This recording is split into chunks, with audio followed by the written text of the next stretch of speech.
ជំរាបសួរនិងសួស្តីពុកម៉ែបងប្អូនជាទីគោរពនិងជាទីមេត្រីជួបជាមួយខ្ញុំ T Suna Gaming ហ្នឹងហើយបងប្អូនអរគ្នានេះថ្ងៃពេលនេះខ្ញុំមកកន្លែង Farm Kale ផងគ្នាខ្ញុំហ្នឹងហើយបើបងប្អូនអរគ្នាចូលចុច Subscribe Channel មិត្តភក្តិខ្ញុំមួយហ្នឹងបងប្អូនអរគ្នាចាខ្ញុំដាក់ link នៅខាងក្រោមហ្នឹងហើយនេះឥឡូវខ្ញុំបើក speed ហ្នឹងហើយបងប្អូនអរគ្នានេះមកដល់កន្លែងនេះយើងនេះបងប្អូនអរគ្នាយើងត្រូវ TPA ហ្នឹងហើយបើក TPA តែខ្ញុំ TPA ឡើងហ្នឹងគេអត់មកទេញើថាវីដេអូនេះខ្ញុំ voice over ទេបងប្អូនអរគ្នាហ្នឹងហើយតោះខ្ញុំមើលនេះបងប្អូនអរគ្នាខ្ញុំ TPA គេមកដាក់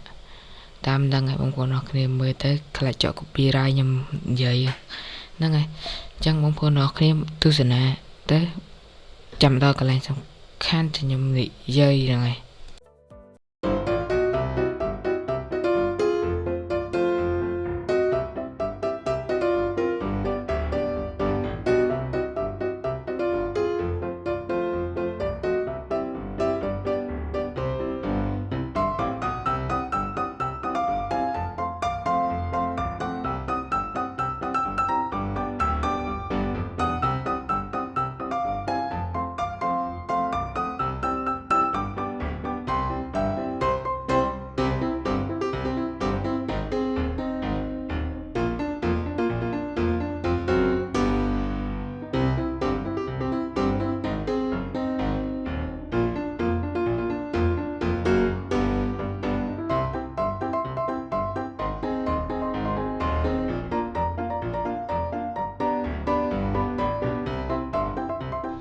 ហ្នឹងហើយបងប្អូនអរគ្នាដែលមកដល់កន្លែងនេះយើង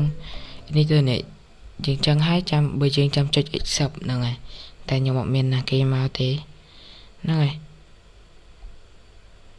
អូខេបងប្អូនអរគ្នាមើលនេះខ្ញុំបើក TVA accept ហ្នឹងហើយបងប្អូនអរគ្នាទស្សនាដឹងហើយបងប្អូននឹងយល់នឹងកន្លែង farm ហ្នឹងខ្ញុំ farm យក kill ខ្ញុំទៅបាន32ទេ31 32 30កុដអីហ្នឹងបងប្អូនអរគ្នាអញ្ចឹងបងប្អូនអរគ្នាទស្សនាកុំបើធុញខ្សាតិចតួចទៅមិនអីទេបងប្អូនអរគ្នានេះមើលទៅនេះហ្នឹងហើយបងប្អូនអរគ្នាអត់បានខ្ញុំឲ្យមិត្តភក្តិខ្ញុំធ្វើវិញខ្ញុំចុះក្រោមវិញនេះខ្ញុំចុះក្រោមវិញក៏អត់បានទេហ្នឹងហើយអត់ឲ្យហ្មងបងប្អូនអរគ្នាធ្វើមិនហ្នឹងហើយវាអត់ចាំឲ្យយើងវាអត់វាស្គាល់ឈ្មោះយើងហ្មងបងប្អូនអរគ្នាវាស្គាល់ឈ្មោះយើងវាអត់ចង់ TPA មកយើងហ្មងដឹងធ្វើមិននេះខ្ញុំខំឆោបាញ់លេងឆោអីឲ្យអត់ដឹងធ្វើអីវាអត់មកខ្ញុំឡើងហើយបានវាធ្លាក់មកហើយគ្នាខ្ញុំបាញ់គាត់បាត់ហើយណាចាំមើលបងប្អូនអរគ្នាបងប្អូនអរគ្នាមើលទៅខ្ញុំនឹងអង្គុយបាញ់អង្គុយអីហ្នឹង